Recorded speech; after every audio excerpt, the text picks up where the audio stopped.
మీరు అరెస్ట్ చేసిన ఆ లక్ష్మి ఉంది కదా, ఉందిగా. మీరు ఏం చేస్తారో నాకు తెలీదు. ఆ లక్ష్మి బయటికి రాకూడదు. కనీసం 4-5 సంవత్సరాలు శిక్ష పడేలా దాన్ని ఏదో ఒక కేసులో ఇరికించండి.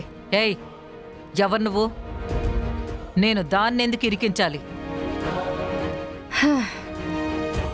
ఎస్ఐ సింహపురి సీత గారు, మీరు లంచాలు తీసుకోరని నాకు తెలుసు.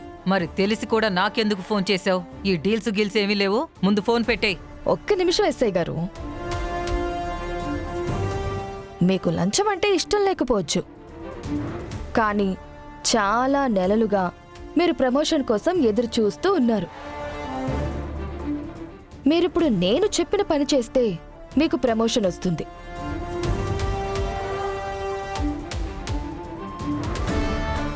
ఇప్పుడు మీ ముందున్న మా అన్నయ్యతో మీరు బయటకు వెళ్తే మీరు ఊహించినంత డబ్బు కూడా దొరుకుతుంది.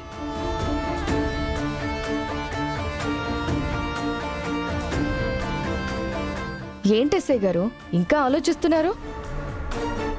ఇంత పెద్ద ఆఫర్ చాలా చిన్న విషయానికే వస్తుంది. మీరు ఇంకేమీ ఆలోచించొద్దు.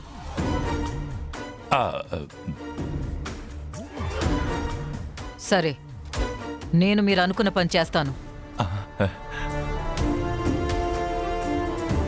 ఇంతకీ మీరెవరు? నేనెవరో మీకు అనవసరం. నేను చెప్పిన పని మీరు చెయ్యండి. మీకు కావాల్సింది అన్నీ మీకు వస్తాయి. ఇప్పుడు మా అన్నయ్యతో బయటికి వెళ్ళండి.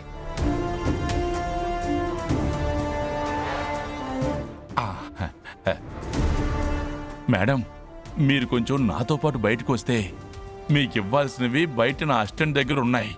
రండి. నీకు అసిస్టెంటా? ఈ గెటప్ చూసి నన్ను తక్కువ అంచనా వేయద్దండి. నా ఫ్లాష్ బ్యాక్ చాలా ఉంది. సరే సరే, మీకు ఇక్కడ డబ్బులు ఇస్తే బాగోదు. బయట సెటప్ చేశాను, బయటే మాట్లాడుకుందాం రండి. సరే పద. అమ్మయ్యా.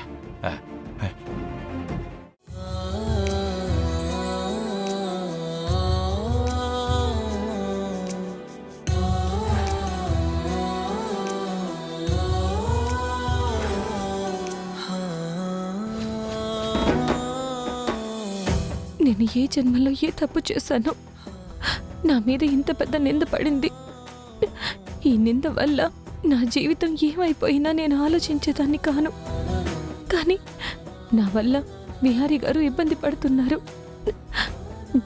నా వల్ల ఆయనకి, ఆయన బిజినెస్కి చాలా నష్టం జరుగుతుంది. రేపు ఈ నేరం అబద్ధమైన విహారీ గారు నా వెనక నిలబడతారు. కానీ దానివల్ల ఆయన చాలా సమస్యలు, ఇబ్బందులు ఎదుర్కోవాల్సి వస్తుంది.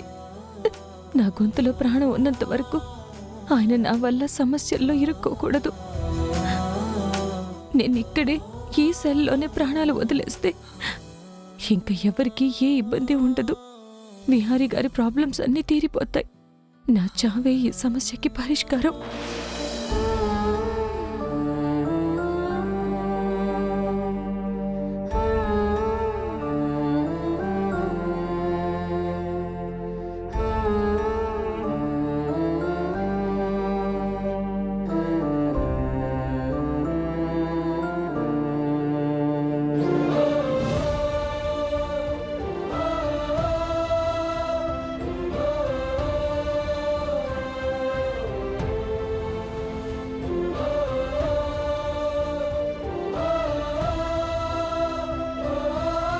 లాయర్ గారు రండి సార్. పదండి సార్.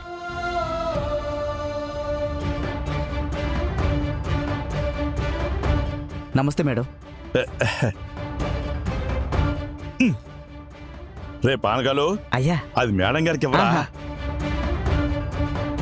మేడం మీకే.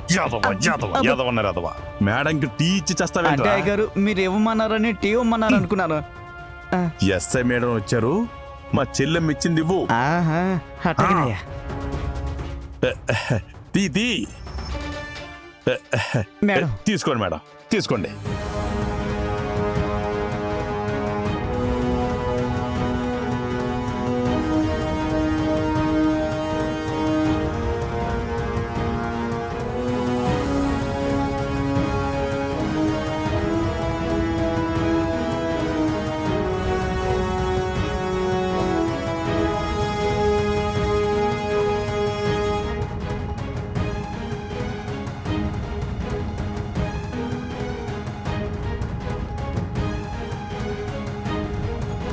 విహారి గారు ఇప్పుడే ఒక ఫోన్ మాట్లాడి వస్తాను. సరే అండి. ఏంటండి మీరు మళ్ళీ వచ్చారు? ఆ, మేము కనకంతో ఒకసారి మాట్లాడాలండి. ప్లీజ్ అండి, లక్ష్మితో ఒక్కసారి మాట్లాడాలి. సరే, ఎస్ఐ గారు బయటకు వెళ్లారు. ఆమె వచ్చేలోపు మాట్లాడేసి వెళ్ళిపోండి. థ్యాంక్ యూ అండి. లక్ష్మి, లక్ష్మి,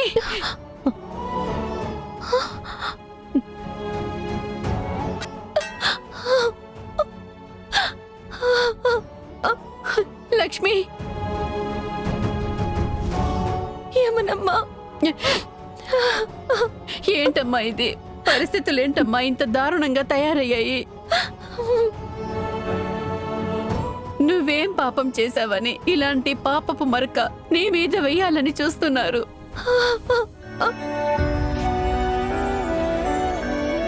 నువ్వు బాధపడకమ్మా, నువ్వే తప్పు చెయ్యవు. ఎవరిదంతా చేస్తున్నారో కానీ వాళ్ళకి తెలియదు అనుకుంటా. నీలాంటి స్వచ్ఛమైన మనసున్న వాళ్ళకి ఇలాంటివి చేస్తే దేవుడు వాళ్ళని ఎన్ని జన్మలైనా క్షమించడు. బగబగమంటే సూర్యుడికి మర్చిపెట్టడం అసాధ్యం. అలాంటిది సూర్యుడి వైపు సూటిగా కూడా చూడలేం. నా చెల్లెలు సూర్యుడితో సమానమైంది. ఇదంతా సూర్యగ్రహణం అనుకో అమ్మా. శని నిన్ను కప్పేసిందని ఆనందపడిపోవచ్చు, కానీ అదంతా కాసేపేనమ్మా. అలాగే నీ మీద పడ్డ ఈ నిందలు కాసేపే తల్లి.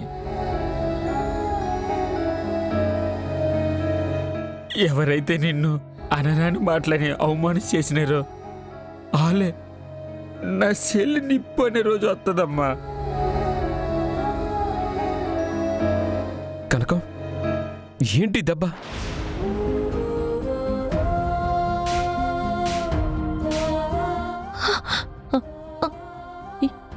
ఏం లేదండి.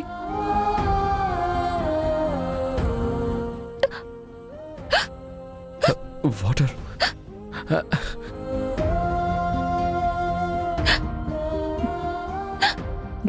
అమ్మ లక్ష్మి, ఇటీవరా. నువ్వు తనకి మంచినీళ్ళు ఇవ్వడానికి కూడా పనికిరావు.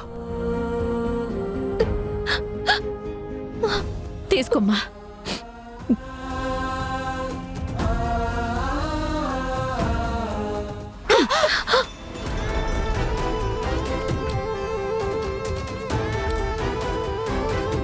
ఏంటి? ఏం జరుగుతుంది ఇక్కడ? అసలు ఎవరు మిమ్మల్ని లోపలికి రానిచ్చింది?